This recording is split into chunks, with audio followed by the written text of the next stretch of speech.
Did anyone find anything other than deleting and Lorentz? I found a transformation, but it was a very specialized type of transformation.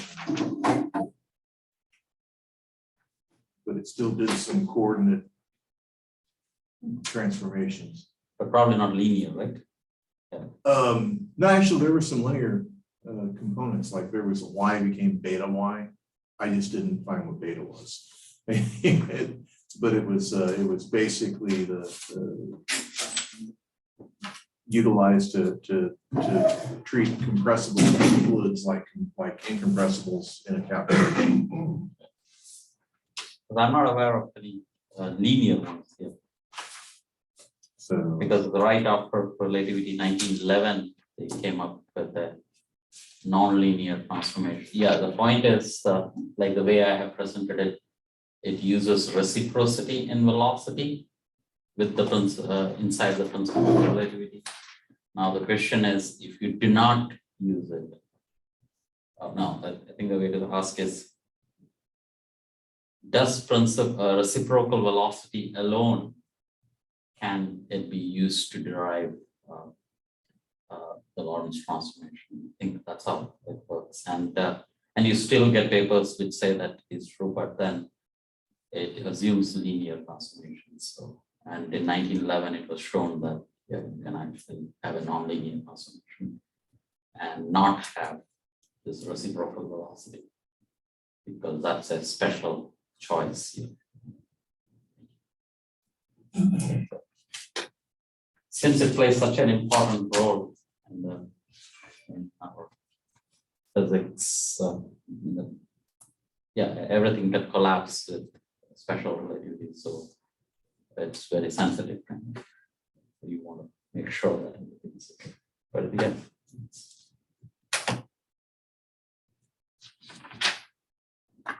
okay, but I need to fix that. Right, last time I stuck, so let's.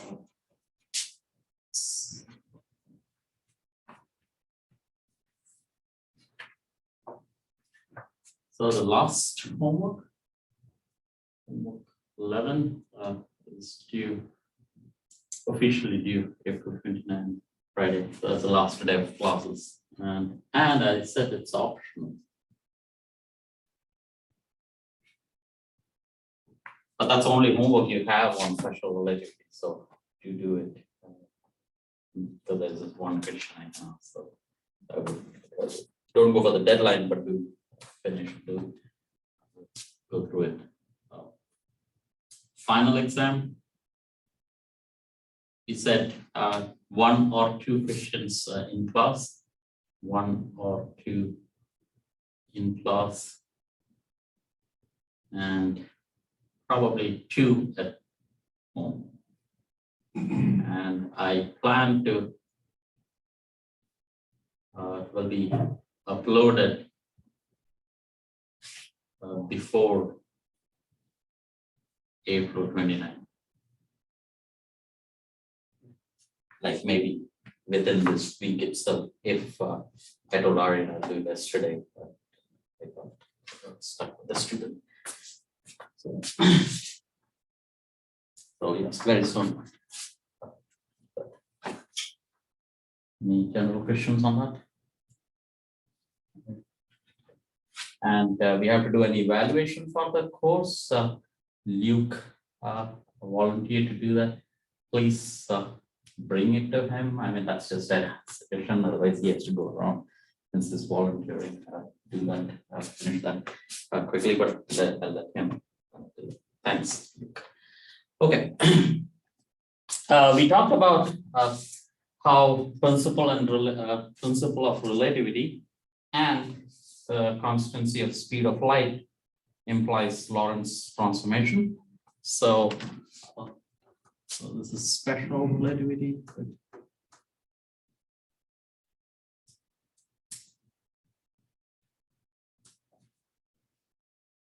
And special relativity means we are talking about frames. So we are making an observation of something happening. So that's that's where physics is happening, and you decide to choose two frames to observe this.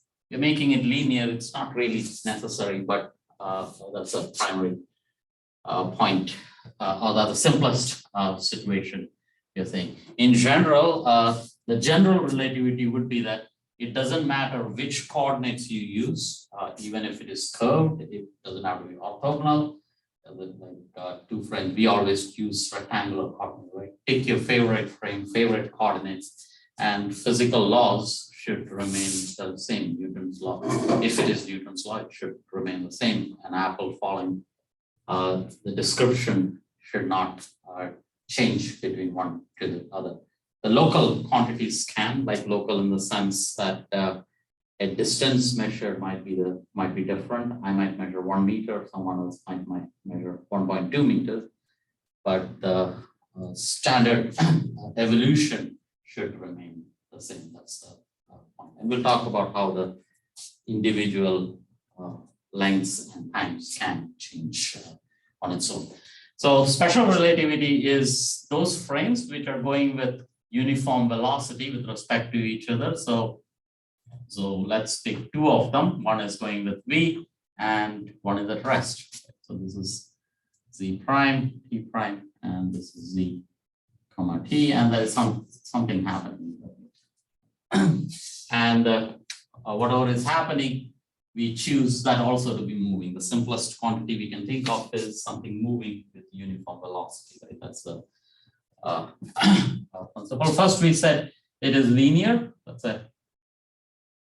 at least get one solution. That could be a motivation for that. Or you can say space is homogeneous and isotropic. So that could be another motivation for that. But best to say that let's at least get one solution. And we fix x and y is not participating in this. So in very simple terms, it is z prime is equal to a times a as a function of v times z plus b as a function of v as a function of t, and t prime is equal to e as a function of v, c plus f. So that was the first thing. Second, we said that if we have whatever the physics that is happening, that's your physics, you set it at rest in z prime and t prime. In this coordinates, it is at rest, and we require or we expect that with respect to z, there shouldn't be any a factor coming in. It should just move back in time. So that's a requirement. You say that in this coordinates, if z prime is equal to 0, so z prime and z is equal to minus vt. So if that's particular, so we take a very particular system, that's kind of an initial condition on this transformation for one. And That implies, so this implies that like we did this, there was no confusion. So we say this is A of V times Z minus Vt. And T prime is equal to E of V times Z plus F of V times T. That was, and all this maybe have, this is all one. This is a principle of relativity. I can say this is A, this is B, and this part C is when you say that A of V is equal to A of minus V. And this I do not have a motivation, but I think, yes, please. Oh, thank you.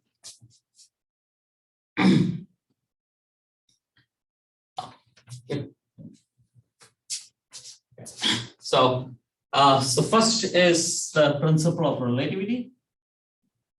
And these are all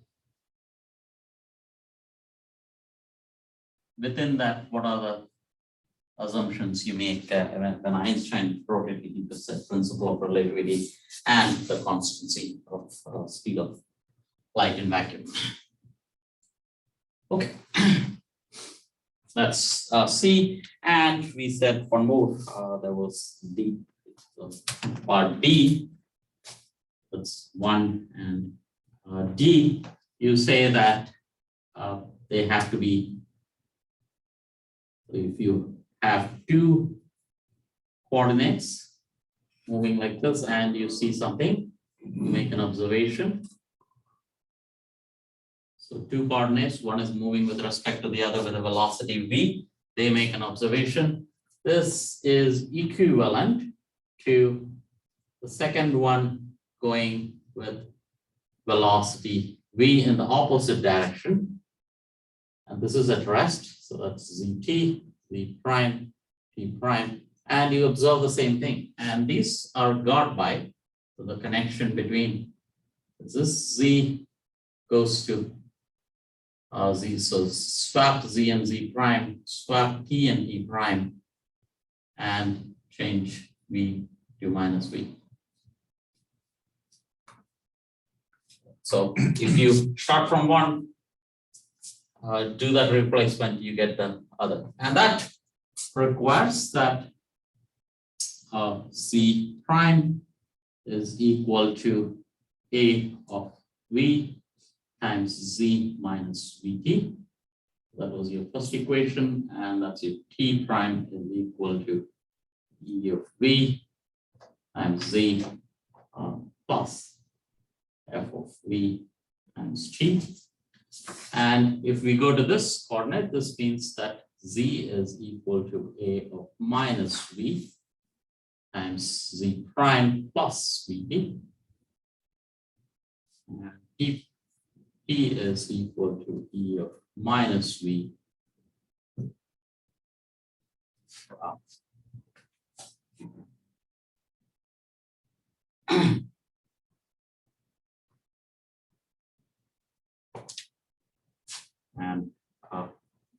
And Z prime minus V is minus V times T prime.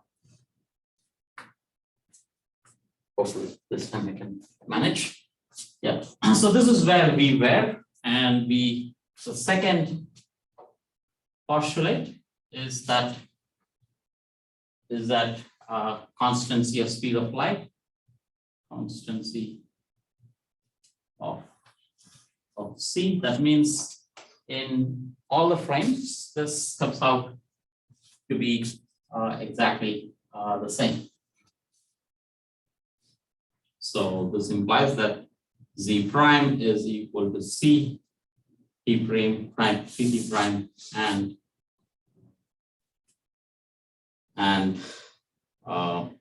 Z is equal to CT.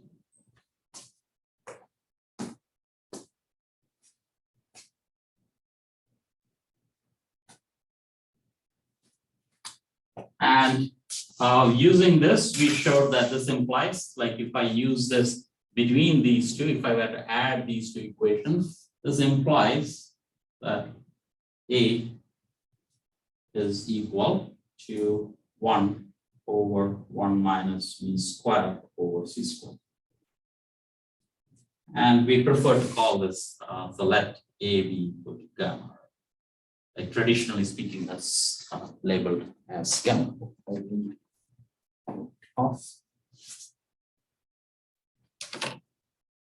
That is where we were, and then I completely lost track, and I couldn't put this back in here and solve for E and V. One of the ways possible is that now that you have these two equations, put it back in here itself. So let's say T is equal to, I can substitute Z prime from here and T prime from there. So put that, hopefully that will help. Or I can, now that I have the C, I can also put this back in, right? So let me try something new. I came up with doing this, but let's try this. Let's do the same thing in this equation. So T prime is equal to E of, now this is E of,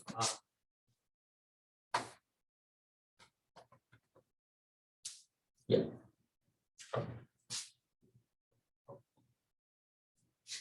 Yeah, I think it's good. That's good. So I just put this Z and V, right? So this is E of V times Z times A minus V. A of minus V is the same as A of plus V, so it doesn't matter. So it is Z prime plus VT prime and plus F of V times T. I want to substitute here, right? So this is E minus V times Z prime plus F minus V times T prime. Is that the solution? Is that what you were suggesting? I was thinking from, Use this? yes, Okay. Yeah, okay. So let's do this. I hope we don't lose this part also. Okay. So C. So we are going to do this to inside this, right? So let's try that. So I keep T prime, I suppose. And that's equal to E of V, two different primes, and Z is C times T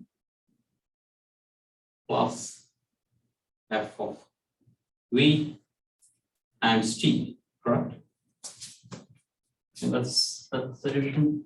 And here also we can do the same substitution. So T is equal to E of minus V times Z prime, which is C P prime, plus F of minus V times T prime. Okay, good.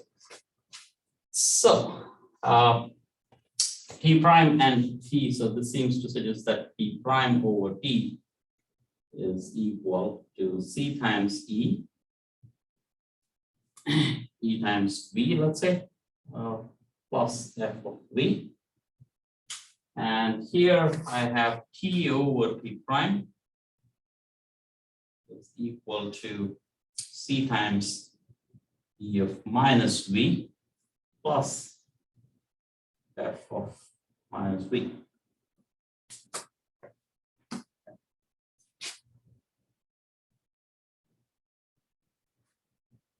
Which means that if these two have to be the same, one has to be the inverse of the other. So it seems to suggest that E of C of E of V plus F of V. So inverse of that, so this is C of E of minus V times plus F of V is equal to 1.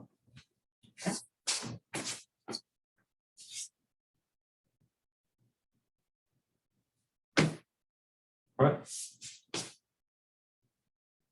So I just substituted basically these two inside these two equations and got that. So we'll keep prepared with this. That's good. Okay. But let me make an assumption. I think that will, so anyway, I have made this assumption, correct? Okay, so if you allow me, I don't like it myself, but I didn't, and in the morning I was trying to do this, I thought it was smooth. Let me make one more assumption that E of V is minus of E of minus V, and F of V is equal to minus of F of, sorry, plus of F of minus. So A and F are symmetric and E is not.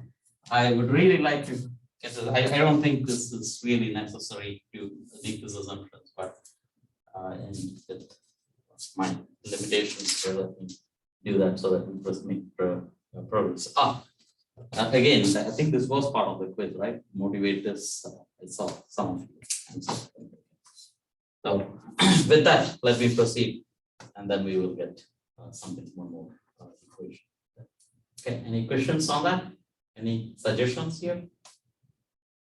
Questions I cannot ask because I didn't do it. So, okay, any suggestions? Okay, if that's the case, this tells us then I don't have to worry about V and minus V, right? So this is F square minus C square E square is equal to 1. Immediately get that as a relation, right? Because this is minus, so it is F square minus C square E square. But still it doesn't solve us because there are two unknowns and there is only one equation. So let's proceed and let's try to do one more set, right? I mean, we always have these two equations that I can put one and the other, so I can get one more equation from this. Okay, so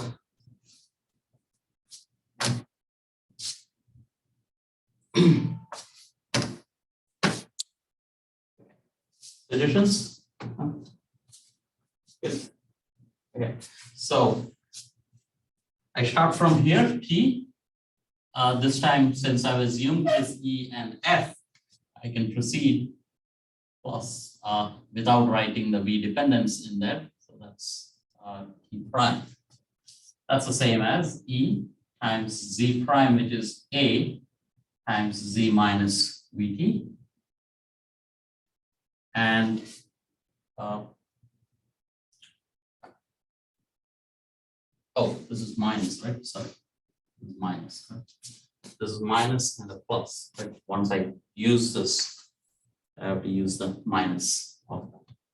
So that's like I'm overseeing. I know what we get, so that's the purpose I'm making that assumption. Plus F times T prime here is E times Z plus F times T. Okay, so that should give us something. So let's collect things. E times A times Z plus F times E times Z, and that is plus E times A times B times T plus F squared times T.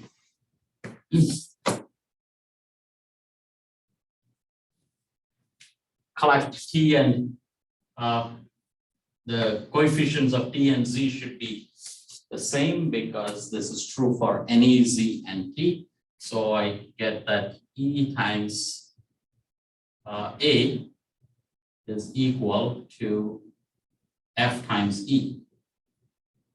And this immediately implies that E cancels out, so I get F. F is exactly equal to A itself. So I'm comparing the coefficients of Z. So this is coefficient of Z. And next I compare coefficient of T. This is 1 is equal to coefficient of T. So that's E times A times V plus F squared. So that's 1 is equal to E times A times V plus A squared. So E is equal to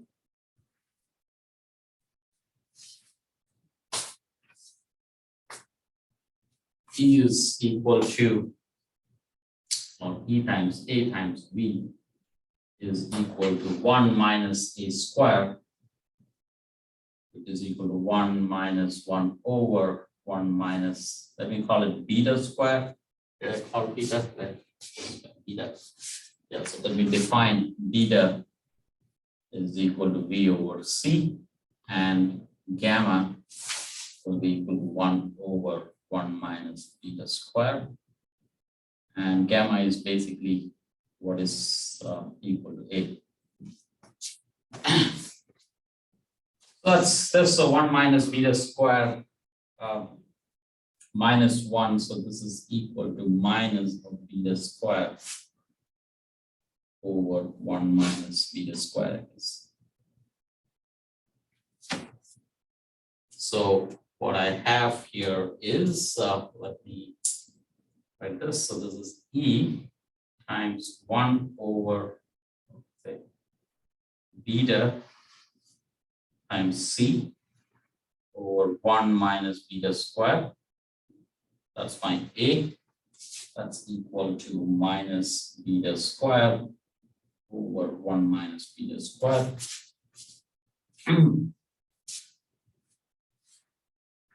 So E is equal to, one of the betas cancel out. So this is 1 over C times beta over 1 minus beta square, which is conveniently written as minus beta gamma over C. Okay. I would have liked it to come much more easily, but I have to do this.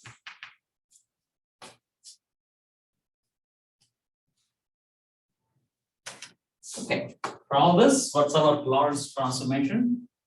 Z prime is equal to gamma times C minus VT, and T prime is equal to E times Z times F, right? E is minus beta gamma over C times Z plus gamma times T.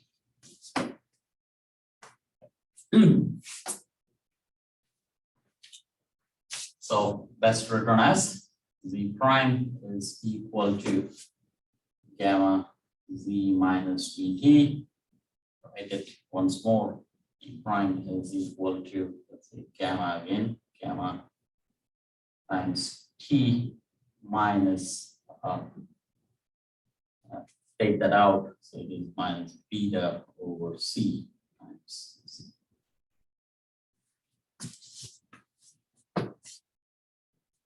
Recall, if it was Galilean transformation, T prime is equal to T. So now here is a statement that time is not the same for every, like we started by saying that T prime is two different frames moving with different velocities relative to each other or measuring the same thing. Their times are not the same, right? That's the non-trivial conclusion, or in some form, it is said it is the most revolutionary conclusion. That time is not the same anymore between people.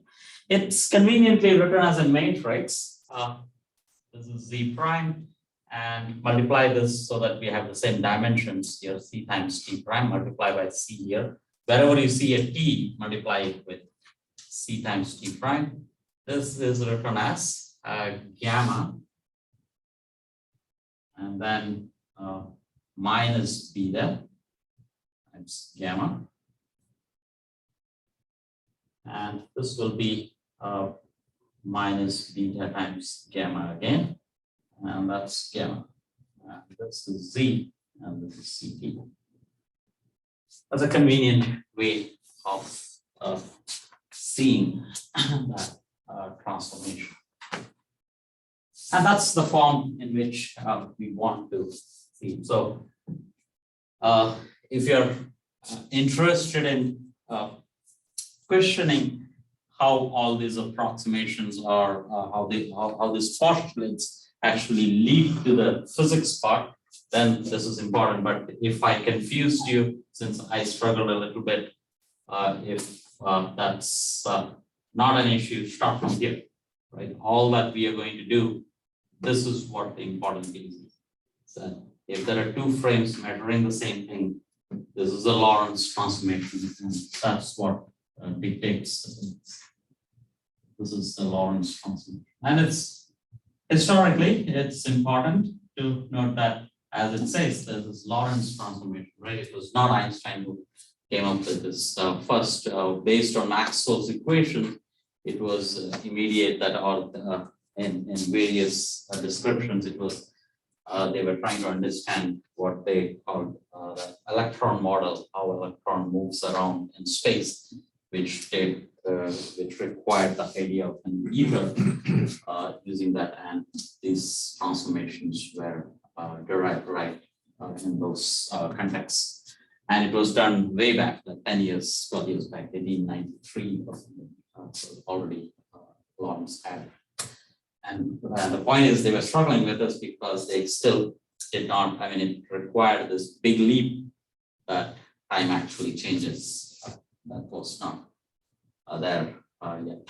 Okay, our principle of relativity, they were not really excellent. Okay, so if it is Lorentz transformation, what can we do? Where else do you see something very similar? Notice this is, one is length and one is time, right? So that's a important piece. We see where something very similar, and at least when you write it as a matrix, think of rotations. Right, so this is Lorentz transformation.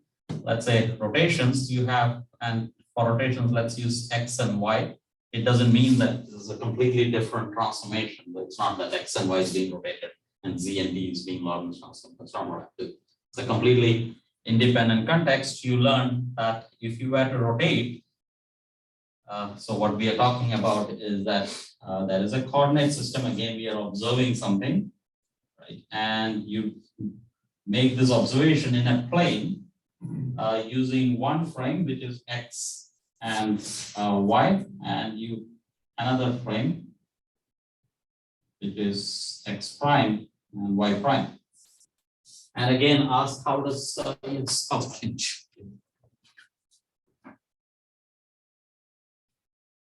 And how does, thank you. And how does things look, right? If you were to make some coordinate measurement here, so that's the rotation is angle theta. And we did this infinitely tiny rotations we have done, and it turns out that in two-dimensional rotations, this is described by cosine theta, sine theta, minus sine theta, and cosine theta.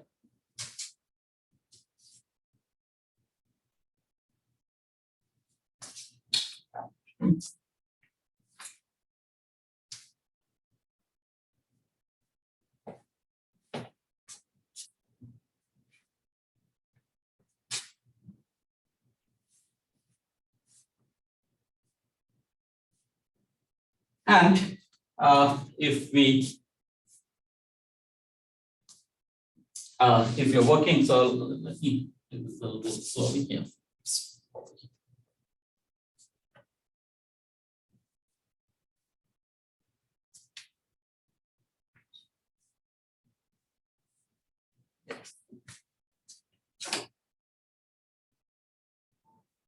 So in rotations, we learned things. Let's do x prime square plus y prime square. Just for the sake of it, let me calculate what is x prime square plus y prime square. If you notice, that is some distance of a coordinate that you measure, right? So that's the distance square, the length square is this. This will be equal to use the Lorentz, rotational transformation. So this is cosine theta x plus sine theta y squared plus minus sine theta x plus cosine theta y the whole square. And what is that equal to? You can almost do this in your head. You notice that there is a square of x coming in. If you collect the terms for square of x, this is cosine square theta, and this is sine square theta. Cosine square and sine square is 1, so that's just x squared. What about y square? There is a sine square and a cosine square. Again, it's y square. And what about the cross terms? There is an x and a y cross term, that's cosine theta, sine theta. But that's exactly negative on the other side, that goes away. So this quantity remains invariant. What you learn is that under rotations, this length is the same. And the idea is that rotation can be described by the geometry of a circle. So now notice what I'm going to say. Remember what we were discussing is that we are making some observation here, and I would like to see it from all possible rotated frames. There are infinite frames that I can rotate and get, like zero angle and so on. So I want to keep all that in mind. So this is my x and y, and this is my rotation. So this is x squared plus y. So this curve is x squared plus y squared is equal to a constant. Right? X squared plus y squared is equal to constant is this curve. That's a circle, equation of a circle. Right? Or let's say this is a square. That's an equation of a circle. And every point on this circle represents a frame. Right? So every point in this circle is a possible reference frame, which is rotated with respect to the other. And wherever you are, like as far as all these frames are with, and this is theta, let's say, that's your, this is theta equal, so this is your theta. For every theta, there exists a point on the circle which corresponds to a frame, and with respect to that frame, these quantities are the same. X squared plus y squared is equal to is the same, right? So that's one thing you learn. And now you ask the same thing. What about Lorentz transformation? What is such? What kind of thing does it remain keep constant? What does it do? And now let's come to Lorentz. Let's do the same thing here. Let's have the same idea.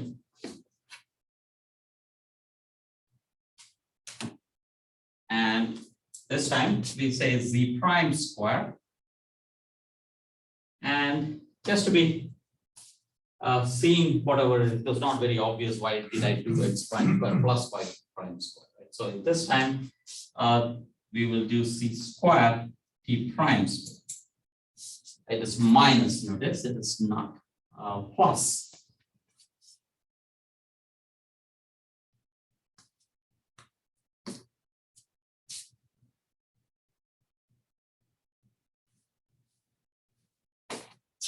And again, do the same thing. Z prime is gamma times z minus beta times gamma times ct, the whole square, minus of ct prime, which is minus beta gamma times z plus gamma times c times t square.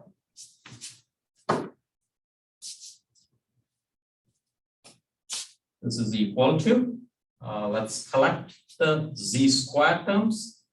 I have gamma square, and this is minus of beta square, gamma square, times z square, collecting the square terms, right? Exactly like that, it goes cosine square plus sine square theta. And there is a plus minus, what's that? Minus again gamma square and minus beta square, gamma square, c square, e square, and the cross terms cancel out. Here, this was the crucial thing in that was the trigonometric identity that cosine square theta plus sine square theta is equal to 1. What is gamma square minus beta square gamma square? What is gamma square minus beta square gamma square? Cosine square plus sine square theta was equal to 1. What is this equal to?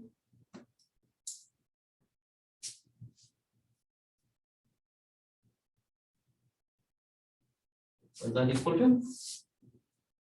1, correct? Again, gamma square is 1 minus beta square, so it cancels out. That's 1. Since it is 1, we again have a invariant quantity. Right? Whichever frame you pick, whichever Lorentz frame you pick, this quantity remains the same. Right? So that's a good thing to notice here. Whatever you do, if you rotate, a length remains the same. Right? X squared plus y squared is the length. If you were to measure a vector, so this is a vector if you want. Whichever frame, if you measure the length, don't look for the orientation. If you look for the orientation and you rotate it, that's lost. But what remains the same is the length. X squared plus y squared remains the same. X doesn't remain the same, y doesn't remain the same. And we don't get surprised that. You would even say, oh, who would ask such a question? If you rotate it, so here is x, right? So this is your x, and that's your y. If I rotate it, my x and y changes, right? And there is no surprise that you never question them, correct? X changes, y changes, but what should remain? X squared plus y squared should remain the same. Now let's come and say the same thing here, right? It's not necessary that z and t remain the same. Position and time need not be the same. It's this quantity that has to be the same. If you believe in, once you accept Lorentz transformation, position and time will be different for two different people. If I measure a time, and then you also measure a time for something happening, that is, we are measuring the lifetime of proton. I measure a time, you measure a time. We shouldn't even ask the question that, oh, what's your time and mine? We shouldn't compare it. That's the wrong question. What we should compare is this quantity. That will match. Don't even ask the point that what is the time. We never ask, oh, I'll pick the x, I'll measure the x component in a frame. You will measure the x component in a frame. You don't ask to measure it. They won't match unless you're in the same rotated frame. So it's not expected that the x component of a force will match with the x component of the force you measure, right? What will measure is the magnitude of that. That will surely match. Here, the magnitude is different. There's a different kind. So z should not match, t should not match, but this quantity will match. Right? So that's the key, and that's gets rid of all the length compression, time compression, all the paradoxes, or most of the intuitive paradoxes is gone once you say that. Never talk about position and time. It's the quantity together that is important. Z square minus t square. Then the question comes, okay, for everything that we know, this is just position and time. We have developed velocity, acceleration, force. There's lots of things we have developed. What are these quantities? Like position comes with time. What does momentum come with? What does velocity come with? What does acceleration come with? What is the fourth piece then? We have asked that question, and that's what we will address here. We will find the fourth component of everything we know. Any vector that you know will have a fourth component, or we should find the fourth component. Sometimes it is not the fourth component, it becomes a tensor. Like electric field does not just have a fourth component, it has a full matrix associated with it as a magnetic field. Electric and magnetic field are pieces of the same quantity. It is a E square minus B square that remains the same not E square or B square. So electric. Next time you ask, oh, what's the electric field you measure? It's meaningless to compare it. You have to measure E square minus B square. Only then it will matter if you're going fast enough. So that's the basic idea of relativity. But let's come back and let's go slow. This is a circle. What is the corresponding curve? X square plus Y square was a constant. That was a circle. Here now we have Z square minus T square with the scale of C. That's constant. And what is that curve? What curve corresponds to Z square minus T square being a constant?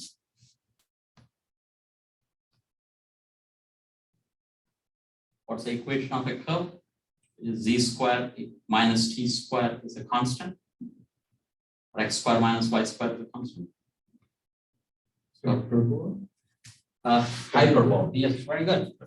And for various reasons, notice that in elementary physics, we often, I mean, this is just convention, nothing. We say Z and T here, right? That's the common thing we do, position versus time graph. And relativity, for again, just a tradition, convention, you put time on the Y, right? And this is Z. And to make the everything scale well, put the C also in there so that both have the dimension of time. Let's have, so that is important pieces here. Think of position time graph. If I had something at rest at the origin, so this is the origin, if I sit here, right, and time evolves as time proceeds, and if I'm just sitting at Z equal to 0, it'll keep going straight up, right? As for every time it keeps, so this becomes, so if you're just sitting at Z equal to 0 in this particular frame, it keeps going. Now let us say something is going a little faster, so then you need to have a slope, right? Slope of delta Z over delta T is your velocity, right? So slope of delta Z over delta T, here I'm having delta T over delta Z, right? In this, so it's 1 over V. Is that yeah, so if I'm at rest, then V is equal to 0. That means it has infinite slope, right? This equation has an infinite slope. If I'm at Z equal to 1, I'm sitting here, how will my equation of a curve look? So the slope has to be perpendicular, so that's also a possible trajectory of a curve. Is that clear? So this is the trajectory of a curve sitting at rest at Z equal to 1. So this is at rest at Z equal to 0. Is that clear? This is often called the world line of a particle. It's the simplest world lines you can think of. I can have Z equal to 2 and so on. This is very immediately goes through. Right? Now let us say I am moving with a small velocity. So this is also a world line, like moving with V and passing through Z equal to 0 at T equal to 0.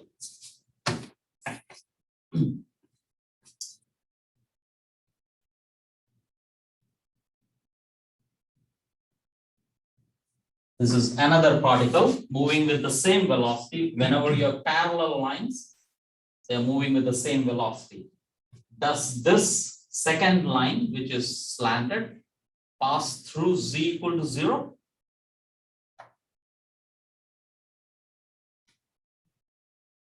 Yes, right? It does pass through because this is a line. Remember, this is time. Right? It does pass through Z equal to 0. It's just that it doesn't pass through at Z equal to 0 at T equal to 0. it goes through at a previous time, right? This goes at a negative time, right? In the past, it passed through 0. Right? Everything is happening along a line. All these particles are going in a straight line. Right? That's the important thing. So that's our procedure. It's very, one forgets that this is the time and tries to imagine. That's all good. And that is the, what if you're going with speed of light? What if you're going with speed of light? How does it look like?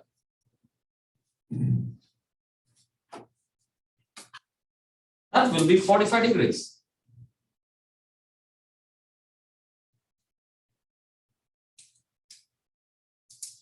Moving, that's 45 degrees. With V equal to C.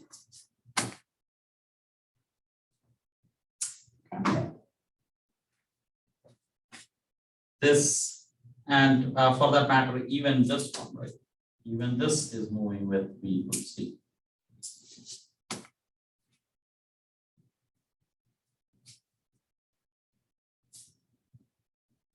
This one is going slower.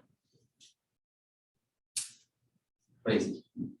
It's too many lines. Okay. Now, important question. Here, this final curve that, so let me give it a name. Line 3. What is the speed with which line 3 is? So if line 3 represents a particle moving with a speed, what is its speed? It's greater than speed of light, and it doesn't have to be going through the origin. It just, that's not allowed. Okay. Oh, is that not allowed? Yeah, we will, as of now, I haven't said it's not allowed. Let's come back and see. Let's right here say that it's not allowed. We won't go beyond C. One of the reasons is that it will violate causality, right? So let's not go there. Let's set of new complications with the limited time we have. Let's not talk about that. Okay, so that is this line 45 degrees sets C. So that's the important point. And I mentioned hyperbola. And so let's bring that in.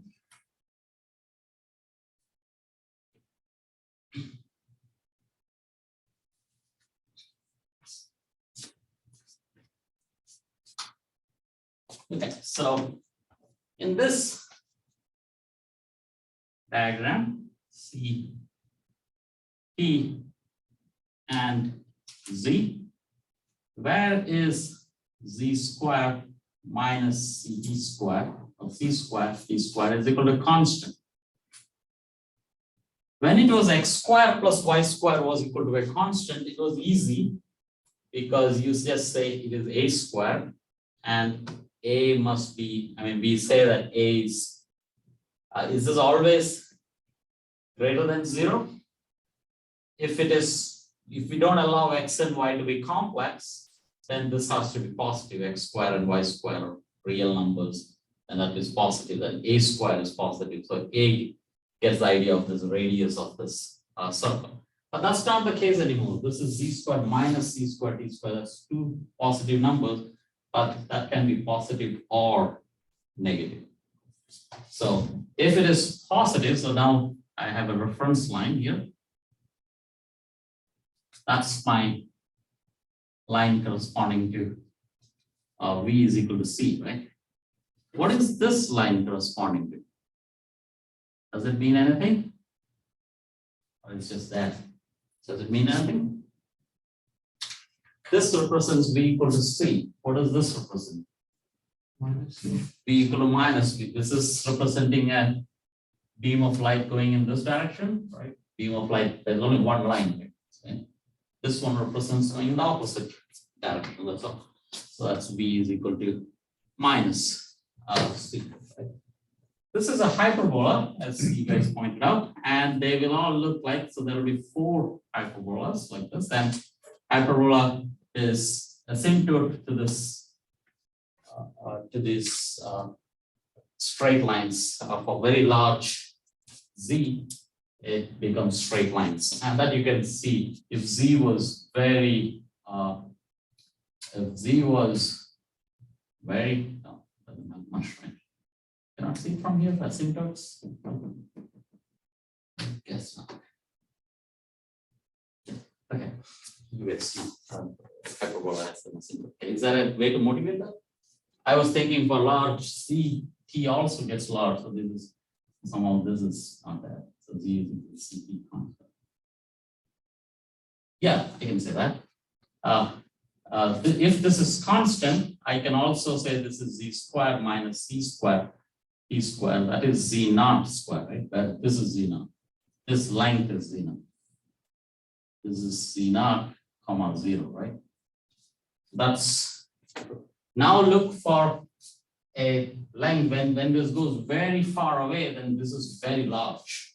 Z is very, very large, and z squared minus c squared t squared. This is so large that I can neglect that z naught is going almost to the limit infinity, or I can say I can divide that. So that's negligible compared to this, and that gives you z equal to plus or minus ct, right?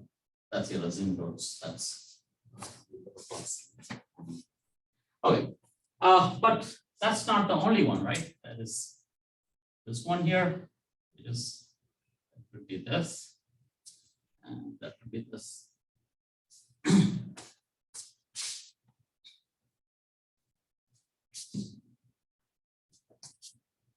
Clearly, this one here, z squared minus c squared t squared is z is greater, right? The horizontal length is greater here. So this is greater than 0. Here, both these cases, z squared minus c squared t squared is less than 0. And right on these lines, speed of light, those are the asymptotes, that it is exactly equal to 0. Right on these lines, z squared minus c squared t squared is equal to 0.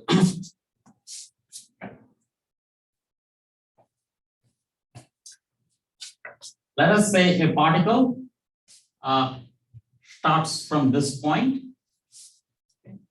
A particle starts from this point and goes along, travels along this curve. Is that okay? A particle starts from this point and travels along that curve. Is that okay? Criticize me. Particle at time t equal to, or at some time, starts from this point, that is z equal to 0, and goes along that curve.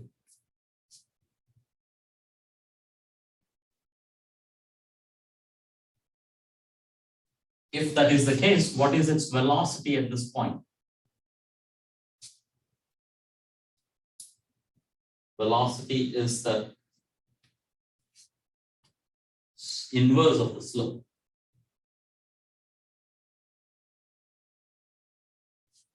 What is its velocity at this point? Close to infinity. Close to infinity, because its tangent is horizontal. Remember, slope with respect to the vertical is what the velocity is. So this is infinite velocity. Maximum you can go is the speed of light. That's not allowed. So this curve is not possible as a world line. Like we drew a lot of world lines here, right? So this is not possible as a world line. That's a possible curve. Some physical quantities can obey that, right? But not as a trajectory of a particle.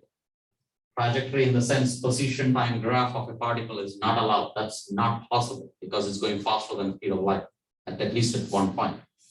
In fact, it will keep going speed of light all the time. What about here? A particle starts from here and goes along this line. So it starts from minus infinity, goes, is that possible? Look for the slope of the line at every point. Is it ever going faster than light? It's not going, right? So this represents a particle that comes from infinity, like at a very, in the past, it starts from infinity, comes here close, reaches this point, and then goes back. That's what the trajectory is. Starts from infinity, comes, falls. It's like saying something is falling towards you. Someone threw a stone at you. It's coming towards you, stops, and then goes back. So obviously something is pulling it back. Only then that can do this. But we don't worry about that, but this is a trajectory of such a curve. Right? And it will be shown later on next week that this curve, incidentally, is exactly that of a particle falling under gravity. Just switch the direction. If you have half AT squared, right, and then you have a under Newtonian gravity, you drop something. Let's put it in the gravity in the upward direction instead of the downward direction. So then it will just fly off, right? Like if someone were to throw something at you, it will come here, stop, and fly off. That's a parabolic curve. In relativity, the same process. This will be a hyperbolic curve. Never cross the speed of light. If you were to do Newtonian, it will cross speed of light because it will start accelerating very quickly. Half AT squared, A gets very large very soon, or velocity gets very large very soon with constant acceleration. So it will go faster than speed of light.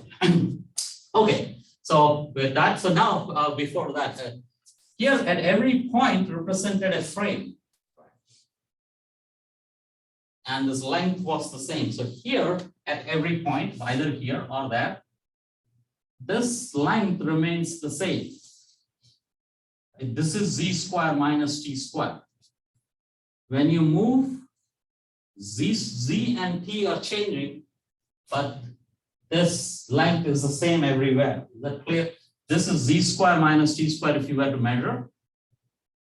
For this and this point, it's exactly the same because that's a constancy, right? So here, even though z has changed, t has changed, z square minus c square t square remains exactly the same. So that curve, so however you compare your x square plus y square is equal to constant on a circle, that's what happens here. Length can contract, time can contract or dilate, however, but this length here on that hyperbola, once you choose your frame, your fixture hyperbola, and then you can move around wherever you want, whichever frame, or what, once you choose your physics, sorry, not your frame, once you choose your coordinates or whatever you're measuring, then you can change your frame. Your changing frames is going on that hyperbola. Length and time can change, but this length will remain the same. So that's the way to interpret that. There are some definitions associated with this. Whenever this is greater than 0, this is called space-like. It seems like it is only for position coordinates. I can have any 4 vectors. Right? We will talk about this is position and time. I can have any 3 coordinates and a 4th coordinate. Whenever the 3 coordinates magnitude is larger, you call it a space-like vector. This is time-like. And this is light-like.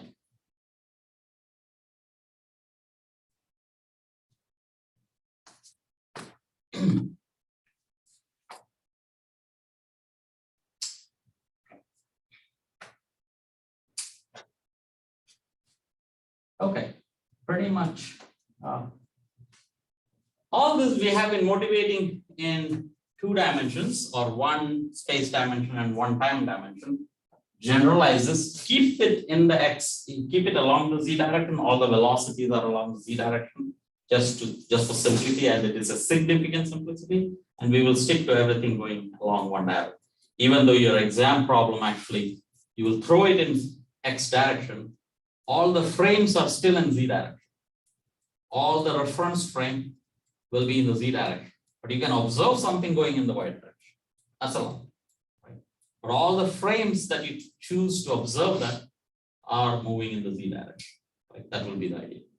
But something, a party, you can observe something going in the y direction. Most often, nothing is interesting. But if it is going with a velocity, then it gets interesting, or initial velocity get interesting. Okay. So the main idea, of course, is z square minus c square t square is the same. And if that is the case, you can define now x square plus y square plus z square minus c square t square is a constant, because x and y was not doing anything. That's what is a constant. Most often, it is not this that is important. It is the derivative, which is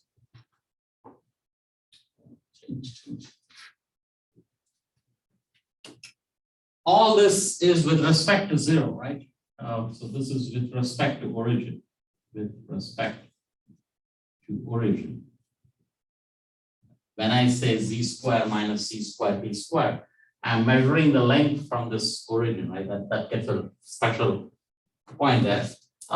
Introduce a new coordinate there, so I can say change in x, so it is x2 minus x1 whole square.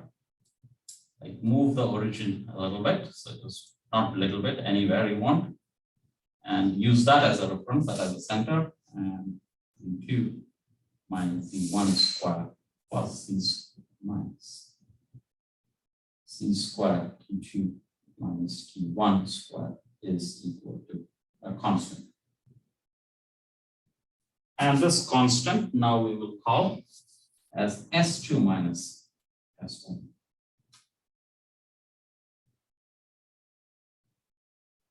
Here, let's call it S squared.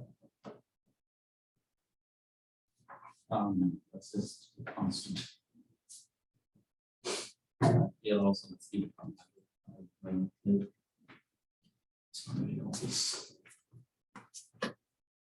If I can do this for finite cases, do immediately for infinitesimal tiny elements, and you learn that this is the x square plus the y square plus the z square minus c square dt square, and that's equal to, let's say, the s minus ds.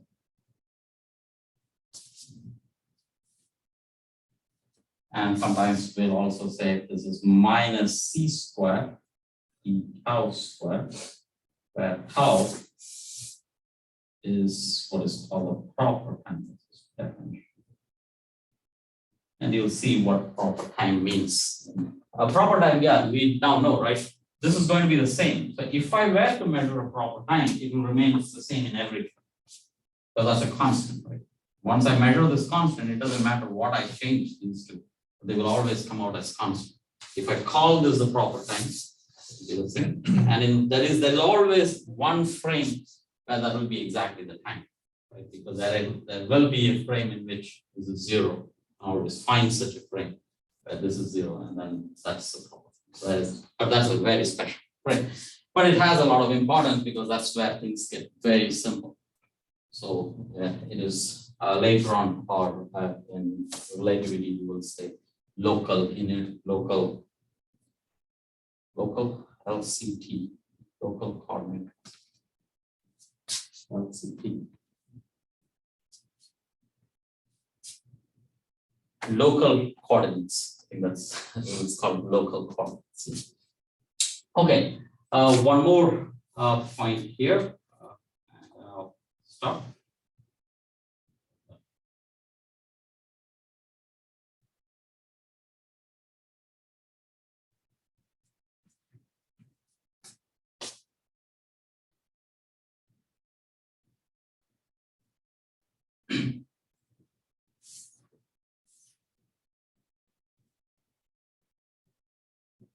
Yeah. Now, once you write it in this form, it is easy to see that this also can be written as, this is a vector dx, it's called R, dotted with dr minus c square dt square. And how am I doing that, I say that dr is equal to I dx, I hat dx plus j hat dy plus k hat z.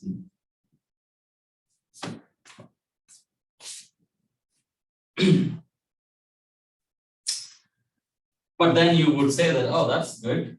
That simplified this 3 to 1, right? But maybe I can have a notation for this also. So let's say that I will always write. So this is going to be this is the definition of a 4 vector.